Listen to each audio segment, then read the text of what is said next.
If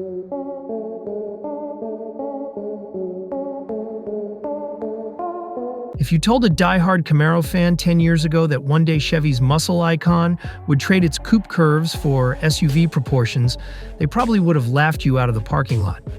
But here we are. 2026 is the year the Camaro goes SUV.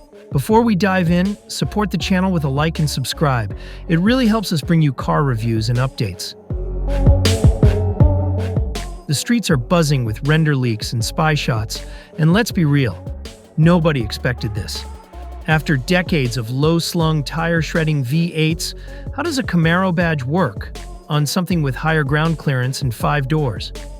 Here's where it gets interesting. Chevy isn't just slapping the name on a basic crossover and calling it a day. The 2026 Camaro SUV is reportedly built on GM's Ultium EV platform, the same one powering the Blazer EV and upcoming electric Corvette SUV project. That means instant torque, low center of gravity, and a performance-focused AWD system designed to deliver muscle car thrills in a totally different body style. Instead of a gas-guzzling V8, expect a dual-motor setup offering around 500 horsepower in higher trims, with a potential 0 to 60 time under 4 seconds. It won't sound like the old-school LS engines, but this thing's going to move. And the design? That's where Chevy's pulling off a bit of a plot twist. From the front, early prototype images show a wide, aggressive grille, signature Camaro headlight shapes, and a sporty, fastback-like rear roofline. It's got muscle car attitude, even if it rides a little higher.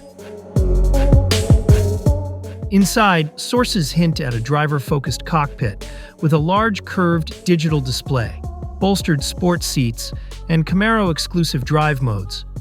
This isn't about soft suburban runs. It's about keeping that old-school performance edge alive in an EV world. Chevy's playing a risky but clever game here. The traditional pony car is fading in sales while performance SUVs are thriving. Instead of letting the Camaro name quietly retire, they're evolving it into something that might just make sense for this new era. So is it still a Camaro? In badge, spirit, and performance focus? Yes. In shape and sound, maybe not. But if it delivers on the promise of quick acceleration, sharp handling, and that rebellious attitude, maybe it deserves to wear the name. Drop your take in the comments. Would you give an all-electric Camaro SUV a shot? Or should the name stay with coupes forever? Smash that like button, subscribe, and tap the bell icon so you don't miss our next deep dive. See you in the next one.